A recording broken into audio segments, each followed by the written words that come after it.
Hi everyone, this is Vijay Durga, working as a botany lecturer in Sir CRR College for Women, Eluru. I am dealing with the paper Plant Tissue Culture and its Biotechnological Applications. It comes under elective. Today I am going to discussing about the topic callus.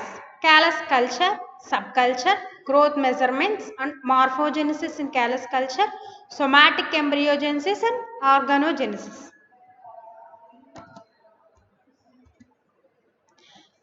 Callus అంటే ఏంటి? Callus అంటే మనకి tissue కల్చర్లో ప్లాంట్ని ఒక సెల్స్ని group of సెల్స్ని తీసుకుని మనకి ప్లాంట్లెట్ని rise చేస్తారు.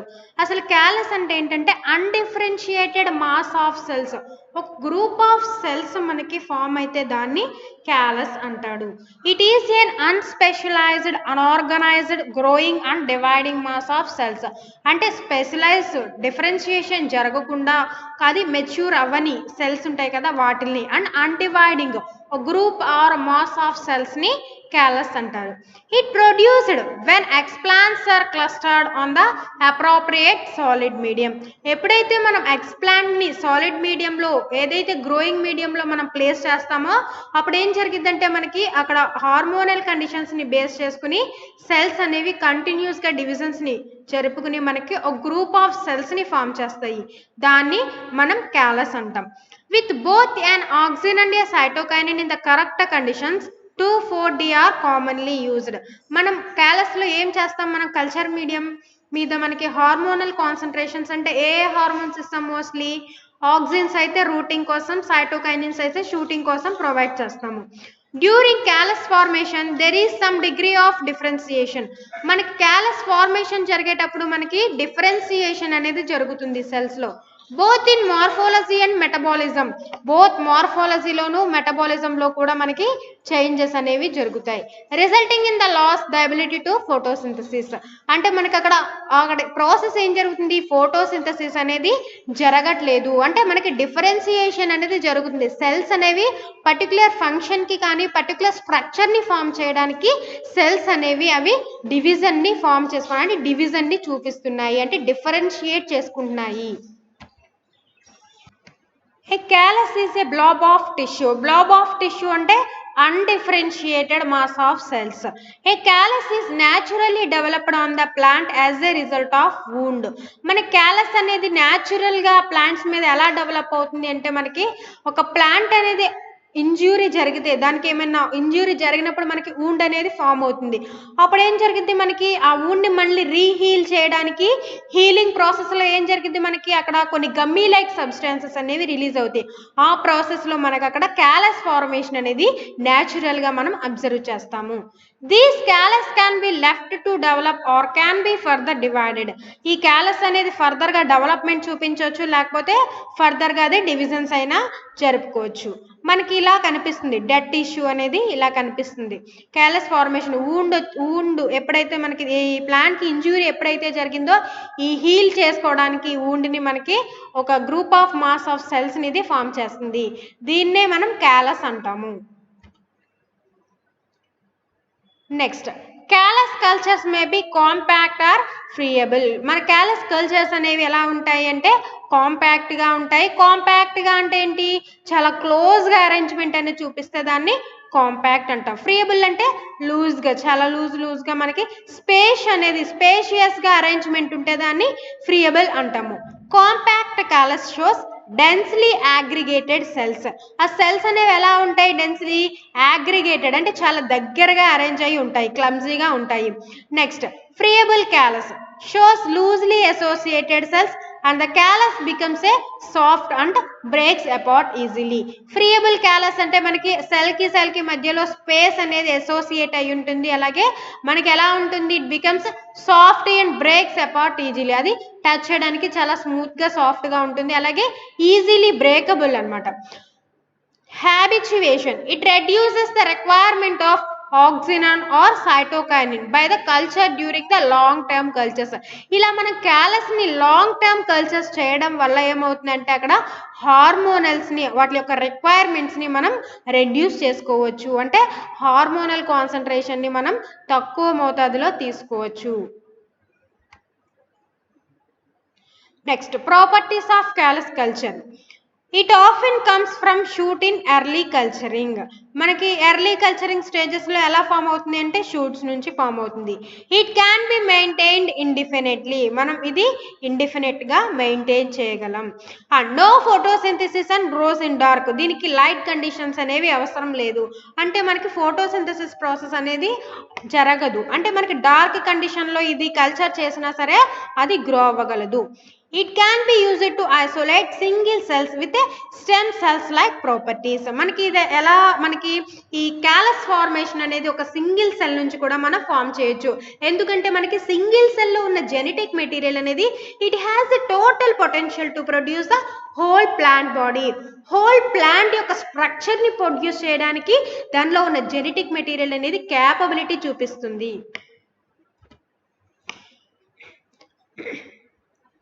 Three stages of callus culture. మనకి క్యాలస్ కల్చర్లో ఉన్న 3 stages. First one is induction stage. అంటే మనం ఫస్ట్ ఎక్స్ప్లాంట్ ఇండ్యూస్ చేయడం.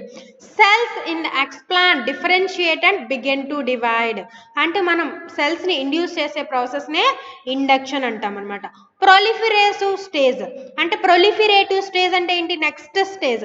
మనం ఇండ్యూస్ చేసిన తర్వాత అది కల్చర్ కండిషన్స్కి అడ్జస్ట్ అయ్యి ఎన్విరాన్మెంటల్ కండిషన్స్కి అది మోడిఫికేషన్స్ చూపించుకుని ఫర్దర్గా మనకి సెల్ డివిజన్ని స్టార్ట్ చేస్తుంది. ఆ సెల్ డివిజన్ కూడా ఎలా జరుగుతుంది, ర్యాపిడ్గా సెల్ డివిజన్ అనేది జరుగుతుంది. చాలా ఫాస్ట్గా డివిజన్ ప్రాసెస్ అనేది జరిగిద్ది. మార్ఫోజెనసిస్ స్టేజ్. డిఫరెన్షియేషన్. ఇక్కడ ఏం జరుగుతుంది, సెల్స్ డివైడ్ అయిన తర్వాత మనకి సెల్స్ స్ట్రక్చరల్గా ఫంక్షనల్గా వాటి యొక్క మధ్య డిఫరెన్షియేషన్ ప్రాసెస్ అనేది స్టార్ట్ అవుతుంది. దాన్నే మార్ఫోజెనసిస్ స్టేజ్ అంటారు. Differentiation and formation of organised structures. Differentiation జరిగిన తర్వాత మనకి కొన్ని పర్టికులర్ ఒక ఫంక్షన్స్ని కానీ స్ట్రక్చర్ని కానీ పెర్ఫామ్ చేయడానికి మనకి ఆర్గనైజ్డ్ స్ట్రక్చర్స్ని ఫామ్ చేయడానికి ఈ డిఫరెన్షియేషన్ ప్రాసెస్ అనేది కంపల్సరీ జరగాలి. Specifically processes that leads plant regeneration from the somatic cells. Plants మనకి టిష్యూ కల్చర్లో ప్లాంట్స్ ఎక్కడి నుంచి ప్రొడ్యూస్ చేస్తున్నాము, other than the reproductive cell. అంటే రిప్రొడక్టివ్ సెల్స్ యూస్ చేసుకోవచ్చు, మనకి సొమాటిక్ సెల్స్ నుంచి కూడా యూస్ చేసుకోవచ్చు. మోస్ట్లీ మనకి యూస్ చేసేది somatic cells. Becomes that leads to plant regeneration from the somatic cells. Induction. This is the process of induction. That means induction means which we have keeping these explant into the nutrient medium. The process of keeping the explant into nutrient medium. Next, this is the division process. The growth of callus over time to 8 weeks. ఇది 8 weeks callus యొక్క growth. అంటే మనకి starting స్టేజ్లో callus అనేది ఎలా ఉంది, ఫర్దర్గా మనకి గ్రోత్ అనేది కొంచెం ఇంక్రీజ్ అయింది. ఫర్దర్గా 4th వీక్లో ఇంకా కొంచెం ఇంక్రీజ్, అలా 6th వీక్లో దాని యొక్క లెంత్ కానీ సైజ్ కానీ ఇంక్రీజ్ అయింది. అలాగే 8th వీక్లో మొత్తం ఎలా ఫామ్ అయింది, చాలా లార్జ్ డెన్సీ మాస్ లైక్ స్ట్రక్చర్ని ఫామ్ చేసింది. Next differentiation. మనకి డిఫరెన్సియేషన్ అంటే ఎలా జరగాలి, ఆర్గాన్స్ని ఫామ్ చేయాలి అని చెప్తున్నాం. First one is organogenesis. Next somatic embryogenesis. ఆర్గానోజెనిసిస్లో మనకి 2 టైప్స్. అది వచ్చేసి షూట్ ఫార్మేషన్, నెక్స్ట్ వన్ వచ్చేసి రూట్ ఫార్మేషన్. ఆర్గాన్స్ అంటే మనకి ఏం ఫామ్ అవుతాయి, ఇనీషియల్గా కల్చర్లో గ్రో చేసినప్పుడు either shoot or root formation అనేది జరుగుతుంది. షూట్ ఫామ్ అయిన తర్వాత రూట్ ఫార్మేషన్ అనేది జరుగుతుంది. రూట్ ఫార్మేషన్ తర్వాత షూటింగ్ ఇస్తుంది. అలాగా మనకి ప్రాసెస్ అనేది ఆర్గానోజెనిసిస్ అనేది స్టార్ట్ అయ్యి మొత్తం హోల్ ప్రాసెస్ ఎందుకు జరగాలి అంటే మనకి హోల్ ప్లాంట్ని, టోటల్ ప్లాంట్ బాడీని ప్రొడ్యూస్ చేయడానికి మనకి ఆర్గానోజెనిసిస్ ప్రాసెస్ అనేది జరగాలి. Next plant morphogenesis. First one is morphogenesis. అంటే మార్ఫాలజికల్ వాళ్ళ యొక్క డివిజన్ అనేది ఎలా జరుగుతుంది, డిఫరెన్షియేషన్ ప్రాసెస్ ఎలా జరుగుతుంది అనేది ఉంది. Organogenesis, the formation of organs such as leaves, shoots, roots on the plant organ, usually of a different kind. అంటే డిఫరెంట్ ఆర్గాన్స్ని ఫామ్ చేస్తాయి. Enhancement of axillary bud proliferation and development. Axillary bud ప్రొలిఫరేషన్ని డెవలప్మెంట్ని చూపిస్తాయి. అలాగే అడ్వాంటేజియస్ షూట్ ఫార్మేషన్, షూట్ని అంటే more బ్రాంచెస్ని కూడా form చేస్తాయి. అలాగే అడ్వాంటేజియస్ రూట్ ఫార్మేషన్, ఫైబ్రస్ రూట్స్ని కూడా ఫామ్ చేస్తాయి. Next somatic embryogenesis. Somatic embryogenesis అంటే embryo initiation and development from the somatic cells. Somatic cells నుంచి మనకి ఎంబ్రియోస్ అనేది ఫామ్ అవుతున్నాయి without any fertilisation process. Okay, మనకి డైరెక్ట్గా సొమాటిక్ సెల్స్ నుంచి ఈ ఎంబ్రియో డెవలప్ అయ్యే ప్రాసెస్నే సొమాటిక్ ఎంబ్రియోజెనిసిస్ అంటారు. Next one is organogenesis. Enhancement of axillary bud proliferation and development. Axillary bud proliferation development అనేది ఎలా జరుగుతుంది? Stimulation of the shoot apical meristem into in vitro that includes a proliferation of lateral buds. అంటే మనకి shoot apical meristem యొక్క stimulation అనేది ఎలా జరుగుతుందంటే in vitro conditions లో proliferation of lateral buds. Lateral buds అనేవి డెవలప్ అయితే మనకి షూట్స్ అనేవి ఆటోమేటిక్ గా డెవలప్ అవుతాయి. Adventitious shoot formation, differentiation and development of shoots from the non-meristematic cells, or one or more than one, either directly or indirectly. అంటే differentiation process ద్వారా కానీ డీడిఫరెన్షియేషన్ process ద్వారా కానీ మనకి షూట్స్ అనేవి ఎక్కడి నుంచి ఫామ్ అవుతున్నాయి అంటే నాన్ మెరిస్టమాటిక్ సెల్స్ నుంచి. ఆ ప్రాసెస్ డైరెక్ట్ గా అయినా జరగకపోవచ్చు, లేకపోతే ఇండైరెక్ట్ గా అయినా జరగచ్చు. Next adventitious root formation. Roots are initiated adventitiously at the base of the shoot apex and a vascular cambium is established to complete the plant regeneration. Adventitious root formation అనేది ఎందుకు అంటే రూట్స్ అనేవి మనకి ఎందుకు nutrition ని observe చేసుకోవడానికి roots అనేవి major role play చేస్తున్నాయి. అందుకని మనకి మోర్ అమౌంట్ లో రూట్స్ ఫార్మేషన్ జరిగితే దాన్ని అడ్వాంటిషియస్ అంటే ఫైబ్రస్ రూట్ ఫార్మేషన్ జరిగితే దాన్ని అడ్వాంటిషియస్ రూట్ ఫార్మేషన్ అంటారు. Initiated adventitiously at the base of the shoot apex. మనకి రూట్స్ ఎక్కడ ఫామ్ అవుతాయి? బేస్ రీజన్ లోనే కదా. And the vascular continuum is established to complete the plant regeneration. అలాగే మనకి ఈ రూట్ టు షూట్ ఫామ్ అయిన తర్వాత రెండింటికి మధ్యలో వాస్కులర్ కనెక్షన్స్ అనేవి డెవలప్ అయితేనే కదా మనకి నెక్స్ట్ ఫర్దర్ గా ఫంక్షనల్ హోల్ ప్లాంట్ ని ప్రొడ్యూస్ చేయగలం. Next somatic embryogenesis. అంటే embryos are developing from the somatic cells. Dedifferentiation is typically minimal, but a meristemoid-like tissues can be formed in the later case. మనకి డీడిఫరెన్షియేషన్ అనేది ఎప్పుడు జరుగుతుంది? Differentiation అయిన cells అనేవి ఏం జరుగుతాయి? ఫర్దర్గా అవి డివిజన్ కెపాసిటీని లాస్ అయ్యి మళ్ళీ అవి రీగెయిన్ చేస్తాయి కెపాసిటీని. అప్పుడు మనకి డీడిఫరెన్షియేషన్ ప్రాసెస్ అనేది జరుగుతుంది. ఇది వచ్చేసి మనకి టిపికల్ మినిమల్ రోల్ ప్లే చేస్తుంది. అంటే meristemoid like tissues can be formed in the later case. ఈ డీడిఫరెన్షియేషన్ ప్రాసెస్ లో మనకి మెరిస్టమాటిక్ సెల్స్ ని డివిజన్ జరగాలి అంటే ఫర్దర్ గా మెరిస్టమాటిక్ సెల్స్ అనేది ఉండాలి. ఇలాగ మెరిస్టమాయిడ్ లైక్ టిష్యూని ఫామ్ చేయాలి అంటే డీడిఫరెన్షియేషన్ ప్రాసెస్ అనేది జరగాలి. Histogenesis of somatic embryogenesis characterised by the formation of bipolar structure in contracts to the adventitious organogenesis. మనకి హిస్టోజెనిసిస్ ప్రాసెస్ అంటే ఏంటి? టిష్యూ అనేది మొత్తం హిస్టోలాజికల్ గా డిఫరెన్సెస్ అంటే మనకి టిష్యూస్ టు టిష్యూస్ డిఫరెన్సెస్ అనేది జరిపి అప్పుడు మనకి ఈ ఎంబ్రియోస్ అనేది ఆ సెల్స్ నుంచి ఫామ్ చేస్తాయి. Is characterised by the formation of bipolar structures. Initial గా ఏం చేస్తున్నాయి? ఇక్కడ bipolar two polar like structures ని ఫామ్ చేస్తాయి. దాన్ని బైపోలార్ స్ట్రక్చర్స్ ఉన్నాయి. In contrast to the adventitious organogenesis. అంటే అడ్వెంటిషియస్ ఆర్గానోజెన్సిస్ జరిగేటప్పుడు అంటే కాంట్రాస్ట్ కి బదులుగా మనకి ఇక్కడ ఎంబ్రియోస్ అనేవి ఫామ్ అవుతున్నాయి. Single cell origin of somatic embryos makes a chimerism infrequent. Adventitious shoots can rise from more than one cell. మనకి adventitious shoots formation అనేది ఒక్కటి కన్నా అంటే వన్ ఆర్ మోర్ సెల్స్ అన్నాడు. From more than one cell అన్నాడు. అంటే మనకి ఎక్కువ నెంబర్ ఆఫ్ సెల్స్ ఉంటేనే మనకి ఈ సొమాటిక్ ఎంబ్రియోజెనిసిస్ ప్రాసెస్ అనేది జరుగుతుంది. Callus tissue proliferate as amorphous mass of cells having no regular shape. Callus tissue అనేది ఎలా ప్రొలిఫరేట్ అవుతుంది? ఒక అమార్ఫస్ మాస్ ఆఫ్ సెల్స్ కింద మనకి చూపిస్తుంది. అంటే group of mass of cells undividing cells అని చెప్తున్నా. Having no regular shape. దానికి ఒక పర్టికులర్ షేప్ అనేది ఉండదు. So it difficult to describe its external morphology. మనం ఆ ఎక్స్టర్నల్ మార్ఫాలజీని మనం డిస్క్రైబ్ చేయలేము. అది చాలా difficult process. But they can be distinguished on the basis of other characters. కానీ మనం కేలస్ ని అదర్ బేసెస్ మీద డిస్టింగ్విష్ చేయగలం. వాటిని డిఫరెన్షియేట్ చేయగలం. దేన్ని బేస్ చేసుకుని అంటే ఆ క్యాలస్ యొక్క స్ట్రక్చర్ ని కానీ కొలరేషన్ ని కానీ హార్మోనల్ రిక్వైర్మెంట్స్ ని బేస్ చేసుకుని మనం దీన్ని డిఫరెన్షియేట్ చేయొచ్చు.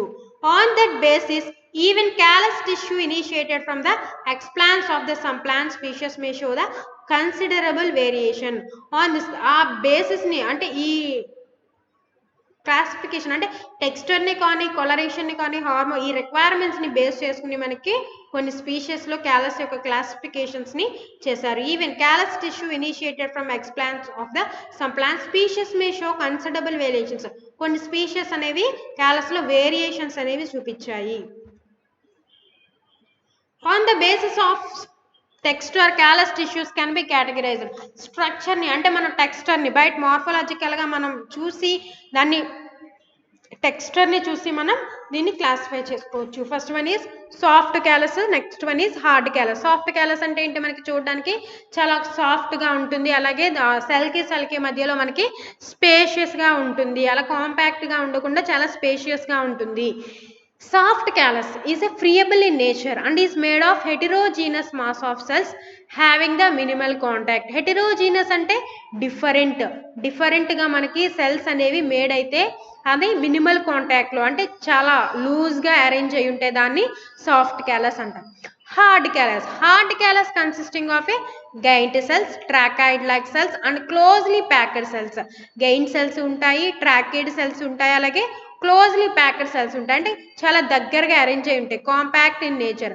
Hard callus may be nodular in form. Hard callus అనేది ఎలా ఉంటుందంటే నాడ్యూల్ లైక్ స్ట్రక్చర్ లో ఉంటుంది, నాడ్యులర్ ఇన్ ఫార్మ్ అంటారు. నెక్స్ట్ కలరేషన్ లో డిఫరెన్స్ ఎలా ఉంటుంది. Generally callus tissues is creamish yellow or white in colour. General గా మన క్యాలస్ టిష్యూ చూడడానికి ఎలా ఉంటుంది, క్రీమిష్ ఎల్లో కలర్ లో ఉంటుంది, అలాగే వైట్ ఇన్ కలర్ లో ఉంటుంది. Some times it may be pigmented. కొన్నిసార్లు మనకి పిగ్మెంటేషన్ అనేది చూపిస్తుంది, అంటే కలర్ అనేది మనకి విజిబుల్ గా కనిపిస్తూ ఉంటుంది. Pigmentation may be uniform or patchy. Pigmentation అనేది క్యాలస్ మొత్తం యూనిఫామ్ గా అయినా ఉండొచ్చు, లేకపోతే కొన్ని చోట్ల మాత్రమే అది కలరేషన్ చూపించవచ్చు, దాన్ని ప్యాచీ అంటారు. It may be green in colour. అది గ్రీన్ కలర్ లో అయినా ఉండొచ్చు, ఎందుకంటే మనకి కొన్నిసార్లు క్లోరోప్లాస్ట్ అనేది ప్రెసెంట్ అయి ఉంటుంది కాబట్టి. Some times white callus tissue grown under dark condition turn it into green colour after transferring in light conditions. కొన్నిసార్లు ఏమవుతుందంటే మనకి వైట్ క్యాలస్ టిష్యూ అనేది డార్క్ కండిషన్స్ లో గ్రో చేసినప్పుడు బ్లూ కలర్ లో ఉంటే, ఎప్పుడైతే ఇది మనకి లైట్ కండిషన్స్ లోకి ట్రాన్స్ఫర్ చేస్తామో అప్పుడు ఇది గ్రీన్ కలర్ లోకి మారుతుంది, ఎందుకంటే మనకి లైట్ నుంచి వచ్చే రేస్ వల్ల మనకి ఇక్కడ పిగ్మెంటేషన్ అనేది డిఫరెన్షియేషన్ జరుగుతుంది. Some may be yellow in colour due to synthesis of carotenoid pigments. కొన్ని మనకి ఎలా ఉంటాయి, ఎల్లో కలర్ లో ఉంటాయి, ఎందుకని అంటే మనకి కెరటినాయిడ్ పిగ్మెంట్ సింథసిస్ అనేది, కెరటినాయిడ్స్ ఎలా ఉంటాయి మనకి ఆరెంజ్ షార్ ఎల్లో కలర్ లో ఉంటాయి, అందుకని మనకి కెరటినాయిడ్ పిగ్మెంట్ సింథసిస్ జరుగుతుంది కాబట్టి అక్కడ క్యాలస్ వచ్చేసి ఎల్లో కలర్ లో కనిపిస్తుంది. In some cauliflower culture it is in purple colour. Cauliflower cultures లో ఎలా ఉంటుంది, పర్పుల్ కలర్ లో ఉంటుంది. Due to the accumulation of anthocyanin in the vacuoles or due to production of oxidised form of 3,4 dihydroxyphenylalanine. మనకి anthocyanin pigment అనేది ఉండడం వల్ల, ఎందుకని అంటే మనకి ఇక్కడ ఆక్సిడేషన్ ప్రాసెస్ జరిగి మనకి 3,4 డైహైడ్రాక్సీఫినైలెనిన్ అనేది అక్కడ ఫామ్ అవుతుంది, కాబట్టి మనకి యాంథోసైనిన్ పిగ్మెంట్ ఉండడం వల్ల ఈ కాలీఫ్లవర్ కల్చర్స్ లో మనకి క్యాలస్ అనేది పర్పుల్ కలర్ లో కనిపిస్తుంది. Next, this is the pigmentation and color differences in the callus. Here we can see green color and some patches like white color structures. This is the yellow color. We can see this is yellow color due to the presence of carotenoids, and some is blue in color. Okay, this is the callus structure and morphogenesis and color differentiation. Principle or procedures of callus culture. Callus culture కి మనకి procedure. First, asymptomatic preparation of plant material. మనం తీసుకునే explant material అనేది aseptic గా ఉండాలి. Aseptic అంటే free of pathogens. Okay, selection of suitable nutrient medium. మనం culture చేయడానికి సూటబుల్ న్యూట్రియంట్ మీడియం ని సెలెక్ట్ చేసుకోవాలి. Next, incubation of the culture under controlled physical conditions. మనం న్యూట్రియంట్ సెలెక్ట్ చేసుకున్న తర్వాత గ్రో అయ్యే కండిషన్స్ ఎలా ఉండాలి, ఇంక్యుబేషన్ పీరియడ్ అనేది ఆ ఫిజికల్ కండిషన్స్ అనేవి కంట్రోల్డ్ గా ఉండాలి. Aseptic preparation of plant material. మనం తీసుకున్న ఎక్స్ప్లాంట్ ని స్టెరిలైజేషన్ ప్రాసెస్ ఎలా చేయాలి అంటే washed with running water 3 hours వరకు మనం వాటర్లో వాష్ చేసుకోవాలి ఓవర్ నైట్ వరకు.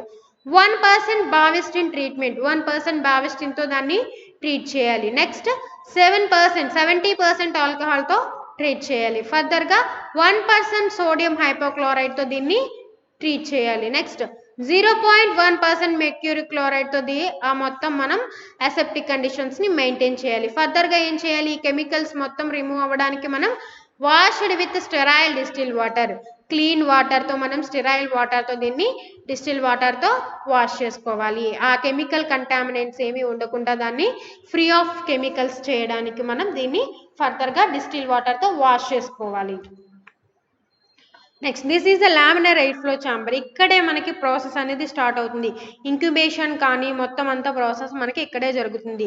మీరు ఇనిషియేషన్గా మీరు ఫస్ట్ ఎక్స్పాండ్ని ఇనాక్యులేట్ చేయాలి అంటే ప్రాసెస్ అనేది ఈ లామినార్ ఎయిర్ ఫ్లో ఛాంబర్లోనే చేస్తారు. ఎందుకంటే మనకి ఇక్కడ అసెప్టిక్ కండిషన్స్ అనేవి ఎక్కువగా ఉంటాయి మనకి. ఎందుకంటే మనకి ఇక్కడ యూవీ లైట్ అనేది ఉంటుంది, అలాగే మనకి high efficiency particulate air filters అనేవి ఉంటాయి. కాబట్టి ఇక్కడ ప్యాథోజన్స్ అనేవి చాలా ఉండవు, అంటే తక్కువ క్వాంటిటీస్లో ఉంటాయి. అలా అని మనకి ఎక్కువగా కూడా ఉండవు. చాలా అంటే అసెప్టిక్ కండిషన్స్ అనేవి మెయింటైన్ చేస్తారు. ఫ్రీ ఆఫ్ ప్యాథోజన్స్, వైరసెస్ ఉంటాయి. Okay,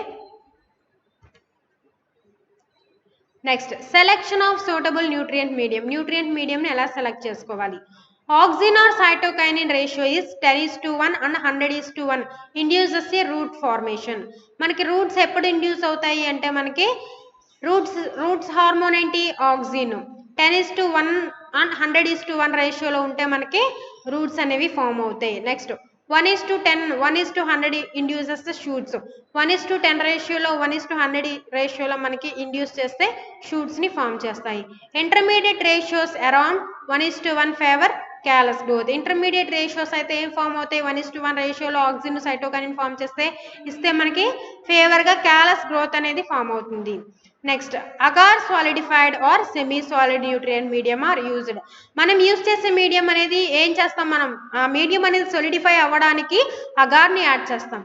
agar solidified or semi solid nutrient medium is used. అలా సెమీ సాలిడ్ న్యూట్రియంట్ మీడియం అంటే సెమీ సాలిడ్గా అంటే జల్లీ లాగా ఉంటుంది అది. అలాగే సాలిడ్ మీడియంని మనం మోస్ట్లీ యూజ్ చేస్తాము. That media are autoclaved at 15 psi pressure for 15 to 20 minutes at 121 degrees centigrade. ఈ మీడియా అనేది ఏ టెంపరేచర్ దగ్గర ఆటోక్లేవ్ చేయాలి అంటే 15 pounds/minutes దగ్గర మనకి ఈ ప్రెజర్ దగ్గర 15 minutes ఇక్కడ పిఎస్ఐ ప్రెజర్ దగ్గర మనం దీన్ని ఆటోక్లేవ్ చేయాలి. ఎంత టైం వరకు అంటే 15 నుంచి 20 minutes వరకు at 121 degrees centigrade. 121 degrees centigrade దగ్గర మనం 15 నుంచి 20 minutes వరకు మనం 15 minutes అంటే 15 PSI ప్రెజర్ని ఇచ్చి మనం మీడియంని ఆటోక్లేవ్ చేయాలి. Next this is the steps for the callus culture. మనం ఎక్స్ప్లాంట్ కింద మనం ఈ క్యారెట్ టిష్యూని తీసుకున్నాం. క్యారెట్ టిష్యూని మనం తీసుకుని దాన్ని దేంతో ట్రీట్ చేస్తున్నాము, వాటర్ వాష్ చేసి ఫస్ట్. నెక్స్ట్ దాన్ని బావిస్టిన్తో ట్రీట్ చేస్తున్నాం. నెక్స్ట్ 70% ఆల్కహాల్తో ట్రీట్ చేస్తున్నాం. అంటే దాంట్లో మనం వేస్తే ఏమవుతుందంటే దీంట్లో ఏమైనా ప్యాథోజన్స్ ఏమైనా ఉంటే అవన్నీ కిల్ అయిపోతాయి. అంటే అసెప్టిక్ కండిషన్స్ని మనం మెయింటైన్ చేయడానికి దీన్ని స్టెరిలైజ్ చేసుకోవాలి. అంటే సర్ఫేస్ స్టెరిలైజేషన్ చేస్తున్నాం మనం ఇక్కడ. అలాగే హైపోక్లోరైడ్లో స్టెరిలైజేషన్ చేస్తున్నాం. నెక్స్ట్ HCl/HClతో మనం స్టెరిలైజ్ చేస్తున్నాం. నెక్స్ట్ ఎక్స్ప్లాంట్ పీసెస్ని ఏం చేస్తున్నాము, ఫర్దర్గా దీన్ని డిస్టిల్ వాటర్తో వాష్ చేసి మనం ఎక్స్ప్లాంట్ పీసెస్ని మనం ప్రిపేర్ చేసుకుంటున్నాం. నెక్స్ట్ దాన్ని ఇనాక్యులేట్ చేస్తున్నాం, మీడియంలోకి ఇనాక్యులేట్ చేస్తున్నాం. ఈ పీసెస్ని మనం డైరెక్ట్గా మీడియంలోకి ట్రాన్స్ఫర్ చేసే ప్రాసెస్ని ఇనాక్యులేషన్ అంటున్నాం. నెక్స్ట్ ఫర్దర్గా ఏం ఫామ్ అవుతుంది, ఫర్దర్గా న్యూట్రియంట్ మీడియంని తీసుకుని అవి ఏం చేస్తున్నాయి, సెల్స్ కంటిన్యూస్గా డివిజన్ అనేది జరుపుకొని group mass of undivided mass of సెల్స్ని ఫామ్ చేస్తున్నాయి. దాన్నే క్యాలస్ ఫార్మేషన్ అంటున్నారు. క్యాలస్ ఫామ్ అయిన తర్వాత దాన్ని సస్పెన్షన్ కల్చర్స్కి మనం ట్రాన్స్ఫర్ చేస్తున్నాము. అంటే మనకి ఆ సింగిల్ సెల్స్ని తీసి మనం ప్లాన్గా గ్రో చేయడం కానీ, టిష్యూని యూస్ చేసి కానీ ప్లాన్గా గ్రో చేయడం కానీ, ఫర్దర్గా మనం ఆ క్యాలస్ని యూస్ చేసి ఒక్కొక్క సెల్ నుంచి ఒక్కొక్క ప్లాంట్ని కూడా మనం రైజ్ చేయొచ్చు. అలాగా మోర్ నెంబర్ ఆఫ్ ప్లాంట్స్ని మనం ప్రొడ్యూస్ చేయొచ్చు. ఇలాగ సస్పెన్షన్ కల్చర్స్ తర్వాత ఒక హోల్ ప్లాంట్ని మనం ప్రొడ్యూస్ చేసుకోవచ్చు, or new plant. Callus multiplication అనేది ఎలా జరుగుతుంది? Actively growing callus can be initiated on the culture medium with an even physiological balance of cytokinin and auxin. మనం ఈవెన్గా ఉన్న బ్యాలెన్స్ సైటోకైనిన్ కానీ ఆక్సిన్ కానీ అని ఈవెన్గా ఉన్న హార్మోనల్ కాన్సన్ట్రేషన్స్ మీద మీడియం మీద మనం ఈ క్యాలస్ని గ్రో చేస్తాము. After callus biomass increases 2 to 4 times. After 2 to 4 weeks of growth, callus can be divided and placed on fresh medium. మన క్యాలస్ బయోమాస్ అనేది 2 to 4 times ఇంక్రీజ్ అయితే ఎప్పుడు ఇంక్రీజ్ అవుద్ది? 2 to 4 weeks గ్రోత్ అయిన తర్వాత మనకి ఈ బయోమాస్ అనేది ఇంక్రీజ్ అవుద్ది. ఇలా బయోమాస్ అనేది ఇంక్రీజ్ అయిన తర్వాత మనం క్యాలస్ని డిఫరెంట్గా దాన్ని అంటే సెపరేట్ చేసి మనం వేరే మీడియం మీద గ్రో చేస్తే మోర్ నెంబర్ ఆఫ్ క్యాలస్ అనేది వస్తుంది. మనం మోర్ ప్లాంట్స్ని ప్రొడ్యూస్ చేసుకోవచ్చు. Suspension cultures can be initiated from any part of the plant. Suspension cultures అనేవి మనం ఏ ప్లాంట్లో ఉన్న ఏ పార్ట్లో నుంచైనా మనం స్టార్ట్ చేయొచ్చు. Usually initiated from friable callus already growing in the culture. మనం ఆల్రెడీ క్యాలస్ అనేది కల్చర్ మన కండిషన్స్ ఆర్టిఫిషియల్ కండిషన్స్ని యూజ్ చేసి గ్రో చేస్తున్నాము. అక్కడ నుంచి తీసుకున్న మన ఫ్రియబుల్ క్యాలస్ నుంచి తీసుకున్న ఒక సెల్స్ నుంచి మనం ఈ ప్రాసెస్ అనేది స్టార్ట్ చేయొచ్చు. Transferred into the liquid medium. ఫర్దర్గా ఎక్కడికి ట్రాన్స్ఫర్ చేయాలి అంటే లిక్విడ్ మీడియంలోకి ట్రాన్స్ఫర్ చేసుకోవాలి. Next agitation, break down of cell aggregates into smaller clumps of cells. అంటే మనకి క్యాలస్ అనేది ఎలా ఉంటుంది? Mass of cells. ఆ సెల్స్ని బ్రేక్ చేసి స్మాల్ క్లమ్స్ కింద ఫామ్ చేసే ప్రాసెస్ని ఎజిటేషన్ అంటారు. Maintenance a uniform distribution of cells and a cell clumps in the medium. Uniform distribution, cells యొక్క యూనిఫామ్ డిస్ట్రిబ్యూషన్ని మనం మెయింటైన్ చేయాలి. Provides gas exchange. మనం నెక్స్ట్ ఫర్దర్గా ఏం చేయాలి? అక్కడ మనకి గ్యాసెస్ మ్యాటీరియల్ అనేది ఎక్స్చేంజ్ అవ్వడంగా మనకి అక్కడ స్పేషియస్ మ్యాటర్ని మనం ప్రొవైడ్ చేయాలి. This the rice plant growing from the bolus with the nutrient rich agar medium. ఇక్కడ మనకి చూడండి, ఇక్కడ ఏం జరుగుతుంది? ఇక్కడ అడ్వాంటేజియస్ రూట్స్ అనేవి ఫార్మేషన్ అనేది జరుగుతుంది. అంటే మోర్ బ్రాంచెస్ అనేవి ఇక్కడ ఫామ్ అవుతున్నాయి న్యూట్రియంట్ అగార్ మీద గ్రో చేస్తుంటే.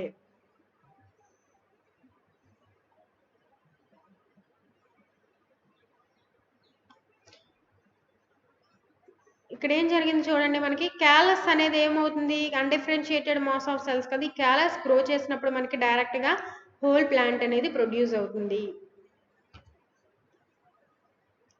Next the various stages of the growth profile of callus culture or as follows. మనకి క్యాలస్ కల్చర్ గ్రో అవుతుంది, క్యాలస్ అనేది గ్రో అవుతుంది. సింగిల్ సెల్ దాంట్లో ఉన్న సింగిల్ సెల్స్ అనే సస్పెన్షన్ సెల్స్ గ్రో చేసినప్పుడు మనకి సింగిల్ సెల్ గ్రోత్ ఎలా చూపిస్తుంది అనే దానికి దీనికి growth curve, model growth curve of callus culture. మనకి ఒక దాంట్లో ఏం తీసుకుంటున్నామంటే ఒక side weight of callus, callus యొక్క వెయిట్ని మనం అంటే నెంబర్ ఆఫ్ సెల్స్ని కౌంట్ చేస్తున్నాము. Next days of callus culture, మనం ఏ టైం వరకు దాన్ని కల్చర్ చేసామో దాని టైం పీరియడ్ని ఒకవైపు వేసుకుంటున్నాం. ఫస్ట్ స్టేజ్ వచ్చేసి ల్యాగ్ ఫేజ్ మనకి. Next exponential phase. Next one is progressive or declaration phase అంటున్నాం. Next one is stationary phase. We will discuss these stages in the further slides. Lag phase అంటే ఏంటి? మనకి inoculation అయిన తర్వాత explant nutrient మీడియంలోకి inoculation జరిగిన తర్వాత కొంత టైం ఆ సెల్ కానీ మనం యూజ్ చేసిన ఎక్స్ప్లాంట్ అనేది ఆ న్యూట్రియంట్ మీడియం కానీ ఎన్విరాన్మెంటల్ మీడియంకి అడ్జస్ట్ అవ్వడానికి కొంత టైం పీరియడ్ పడుతుంది. ఆ టైం పీరియడ్నే ల్యాగ్ ఫేజ్ అంటారు. After inoculation of explant into the nutrient medium there is a lag time in which the cells undergo no growth. అక్కడ సెల్స్ అనేవి గ్రోత్ చూపించవు, డైరెక్ట్గా గ్రోత్ డివిజన్ కానీ దాంట్లో ఉన్న గ్రోత్ కానీ ఏమి కనిపించదు మనకి. This is when the cell is trying to adjust to the new nutritional environmental conditions. ఆ సెల్ అనేది స్టార్టింగ్లో ఏం చేస్తుంది? ఆ న్యూట్రియంట్ ఎన్విరాన్మెంటల్ కండిషన్స్కి అడ్జస్ట్ అవ్వడానికి ట్రై చేస్తుంది. Next one is exponential phase. Exponential ఫేజ్లో ఎలా ఉంటుంది? మనకి కొంచెం గ్రోత్ అనేది కనిపిస్తుంది. Here the cells undergo rapid multiplications and consume nutrients from the medium leading to their depletion. ఇక్కడ ఏం చేస్తుంది? ఎక్స్పోనెన్షియల్ ఫేజ్లో మనకి ఆ సెల్స్ అనేవి కంటిన్యూస్గా న్యూట్రియంట్ మీడియంలో ఉన్న న్యూట్రియంట్స్ని మొత్తం అబ్జర్వ్ చేసుకుని మనకి సెల్ డివిజన్ అనేది చాలా ఫాస్ట్గా, ఆ మల్టిప్లికేషన్ ప్రాసెస్ అనేది చాలా ఫాస్ట్గా జరుగుతుంది. ఓకేనా? Decline phase. డిక్లైన్ ఫేజ్ అంటే మనకి ఇక్కడ ఫర్దర్గా గ్రోత్ అనేది జరగదు. Depletion of the nutrient media elements in the media lead to the starvation of some cells, which is turns leads to the decline in the growth of the callus tissue. ఇక్కడ ఏమవుతుంది అంటే మనకి ఆ nutrient మీడియంలో ఉన్న nutrients మొత్తము ఆ dividing cells అనేవి మొత్తం అబ్జర్వ్ చేసుకుంటాయి కాబట్టి అక్కడ న్యూట్రియంట్ మీడియం అనేది ఏమీ ఉండదు. న్యూట్రియంట్స్ మొత్తం అవి అబ్జర్వ్ చేసుకుంటాయి కాబట్టి అది మొత్తం డీప్లీట్ అయిపోతుంది. అవి నెక్స్ట్ స్టార్వేషన్ కండిషన్స్లోకి వస్తాయి సెల్స్ అనేవి. Next this is the phase of decline phase, అంటే న్యూట్రియంట్స్ అవైలబిలిటీ అనేది ఏమీ ఉండదు, దాని గ్రోత్ మొత్తం అక్కడికి స్ట్రక్ అయిపోయి స్టన్ అయిపోతుంది. Next stationary phase. From this stage onwards no growth is evident. ఈ స్టేజ్ నుంచి మనకి ఫర్దర్గా గ్రోత్ అనేదే ఉండదు. Sub culturing of cells is required for further growth and development. ఫర్దర్గా మనకి సబ్ కల్చరింగ్ ఆఫ్ సెల్స్ అనేది మనకి స్టార్ట్ అవ్వాలి. Is required for further growth and development. ఫర్దర్గా మన గ్రోత్ని కానీ డెవలప్మెంట్ ఇవ్వడానికి సబ్ కల్చరింగ్ అనేది చేయాలి. Growth measurements of plant tissue. Plant టిష్యూని మనం ఎలా మెజర్ చేయొచ్చు? There are various techniques available for measuring the growth culture of plants. Cell నెంబర్ని, అలాగే next one is packed cell వాల్యూమ్ని, ఫ్రెష్ అండ్ డ్రై వెయిట్స్ని, న్యూట్రియంట్ అబ్స్ట్రాక్ట్ స్టడీస్ని బేస్ చేసుకుని మనం గ్రోత్ మెజర్మెంట్స్ చేయొచ్చు. అలాగే సెల్ వియబిలిటీ మెజర్మెంట్స్, వియబుల్ సెల్స్ని కౌంట్ చేసి కూడా మనం మెజర్మెంట్ చేయొచ్చు. First one is cell number. Cell నెంబర్ని ఎలా కౌంట్ చేయొచ్చు అంటే this is a simple method which involves the direct counting of cells. మనం దీన్ని డైరెక్ట్గా సెల్స్ని కౌంట్ చేసి మనం ఈ ప్రాసెస్ చేయొచ్చు. It gives accurate informations about the number of cells. The cells are treated with the pectinases or the chromic trioxide and then counted directly. ఈ cells మనం count చేయడానికి ముందుగా దేంతో ట్రీట్ చేస్తాము? పెక్టినేజెస్తో, క్రోమిక్ ట్రయాక్సైడ్తో మనం ట్రీట్ చేసి డైరెక్ట్గా కౌంట్ చేస్తాము. Next one is determination of the total cell count by using a haemocytometer is described. మనకి ఈ సెల్ కౌంట్ చేయడానికి హీమోసైటోమీటర్ని డిస్క్రైబ్ చేశారు. Prepare a cell suspension in the balanced salt condition salt solution containing approximately 2.5 into 10 to the power of 5 cells per meter. మనం ఈ cell suspensions ని salt conditions లో మనం ప్రిపేర్ చేయాలి. With the cover slip in place use a pasture pipette or any other suitable device to transfer the small amount of cell suspensions to both chambers of the that is hemocytometer by carefully touching the edge of the cover slip with the pipette tip and allowing each chamber to fill by the capillary action. Do not over or అండర్ఫాల్. మీకు ఇవన్నీ మీరు growth అనేది ఎలా measure చేయొచ్చు అనే దానికి ఉంటుంది. Mostly మీరు గ్రోత్ కర్వ్ గురించి చదివితే సరిపోతుంది. ఓకేనా? ఇదేంటంటే మనకి పారామీటర్ అంటే పాస్టర్ పిప్పెట్ని యూజ్ చేసి ఆ సస్పెన్షన్ కల్చర్స్ని వాళ్ళు ఐసోలేట్ చేస్తారు. ఐసోలేట్ చేసిన దాన్ని కవర్ స్లిప్ మీద వేసి దాన్ని మనం కౌంట్ చేస్తారు అంతే. Starting with 1 chamber of the hematocytometer, count all the cells in the 1 mm centimeter square and 4 mm 1 mm corner space. మనకి కార్నర్ సైడ్స్ లో ఉన్నాయి, మిడిల్ లో 1 mm లో ఉన్న మొత్తం సెల్స్ ని మనం కౌంట్ చేసుకోవాలి. Next significance of callus culture. Callus culture చేయడం వల్ల సిగ్నిఫికెన్స్ ఏంటి?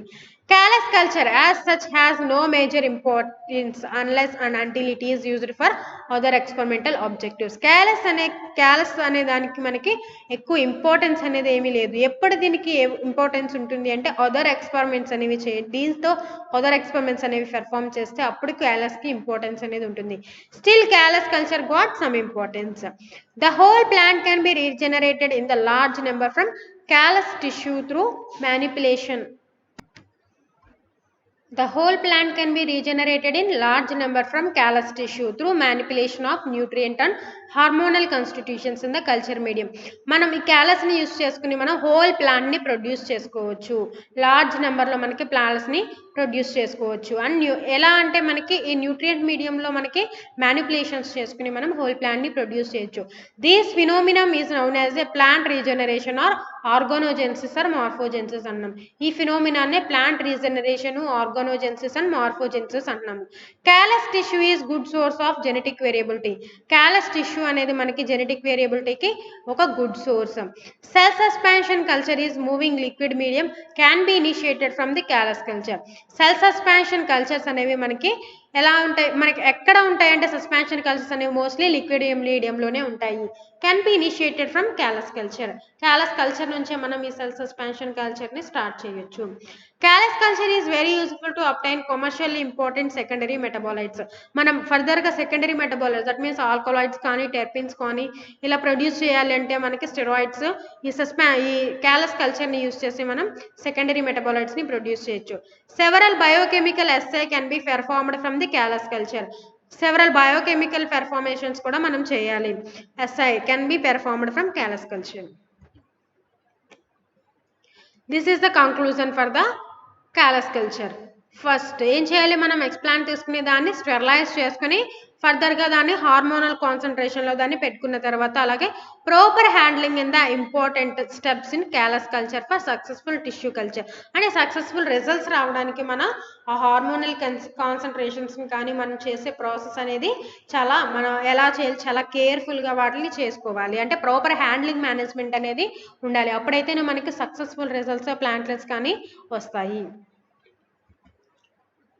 Okay, this is the end of PowerPoint presentation. Thank you. We will see you in the next video.